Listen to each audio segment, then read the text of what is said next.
faire un certain nombre de kilomètres en quantité importante, et puis de vraiment se dépasser, quoi. Vraiment aller au bout de ce qu'ils étaient capables de faire. Enfin, 500 km, ça se fait pas comme ça. Vous les avez préparés comment ? Alors la préparation, ça fait 8 mois qu'ils travaillent, à raison de 3 fois par semaine. Alors dans un premier temps, ils ont travaillé sur des appareils en salle. Et puis au beau jour, on a repris les entraînements à l'extérieur sur piste cyclable. La petite anecdote à raconter quand même, c'est que Patrick, au mois de décembre, il était capable de faire que 6 km. Et au bout de 6 km, la jambe qui lui permet de se déplacer avec son vélo tétanisait. Et au défi, il a réalisé des parcours de 80 km sans, on va dire, grande difficulté. Tout à fait. Vous pensiez qu'ils iraient aussi loin ? En parlant de Patrick, Ah, si, c'est la Saint-Patrick. si on m'avait dit de parier sur lui, j'aurais pas parié un copec sur lui. Et c'est lui la personne qui m'a le plus bluffé dans le défi. Il était vraiment très impressionnant. Comment vous avez fait, Patrick ? Qu'est-ce qui a fait que vous avez réussi ? Beaucoup d'entraînement avec toute l'équipe, mais aussi à la maison. Un peu tout seul, un peu... voilà, mais ça, je ne leur avais pas dit.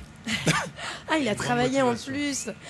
Est-ce que le handbike ou le vélo adapté, est-ce que vous allez continuer maintenant ? Ah, bien sûr. Oui, parce que là, le défi, c'est pas une finalité.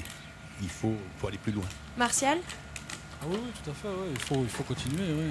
Ah ouais, c'est important. C'est important. Mais tant qu'on y a goûté, on ne peut plus s'en passer. Hein. C'est pas une drogue, mais presque. Yannick, je me tourne de nouveau vers vous. Le sport, il y a une grande place au centre bretonnier. Oui, le sport tient une grande place au centre bretonnier. Il fait partie intégrante du parcours rééducatif des patients au centre d'Héricourt. Et c'est vrai qu'on propose pas mal d'activités sportives adaptées, que ce soit handbike, cyclo-danse, mais également boxe, basket, handisport. Comment est arrivé le handbike à Bretonnier ? Eh bien, c'était une activité qu'on souhaitait développer avec ma collègue. Il y avait 2 vélos qui avaient été financés par les amis du centre bretonnier. Et puis on s'est dit, bon, on va essayer de faire découvrir cette activité-là aux patients. On ne connaissait pas trop l'activité, on a essayé de trouver des professionnels. On a contacté Alain qui s'est proposé de nous expliquer comment ça se passait. Et puis de fil en aiguille, on en est arrivé à aller rouler tous les mercredis après-midi sur piste cyclable à Montbéliard. Vous, ça fait partie de vous. Vous faites beaucoup de sport, vous faites de la compète, mais emmener les autres vers le sport et les faire dépasser le handicap, c'est une vocation ? C'était pas une vocation au départ, mais bon, je vais dire que avec Yannick, ben voilà, ça s'est trouvé comme ça que je sais pas comment dire. Il m'a demandé de venir le mercredi pour accompagner ces personnes. Et c'est avec plaisir que je le fais. Si je peux leur montrer un peu qu'on peut pratiquer un sport en étant en fauteuil roulant, leur montrer d'autres choses, comment il faut faire un transfert. Oui, c'est pas une vocation, mais c'est un grand plaisir pour moi de les aider. Écoutez, je vous remercie. Je vais vous abandonner. Je vais aller rejoindre un de vos collègues, Alain, qui va nous présenter un petit peu la bécane, hein, on va dire. Je vous pique le micro. Donc on y va, on va aller rejoindre Stéphane. Alors Stéphane, il est membre de l'équipe de France de handbike. Stéphane, je vous tends le micro.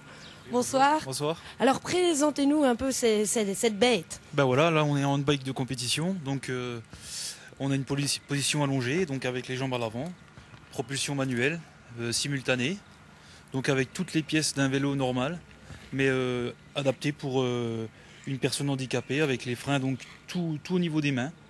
Et des roues avec des boyaux, tout pour aller vite en fait. Ouais, vous c'est une machine de compète la vôtre. Oui, ça c'est un handbike à ma taille, donc sur mesure, qui est prévu pour faire des courses et pour essayer de les gagner. Donc voilà.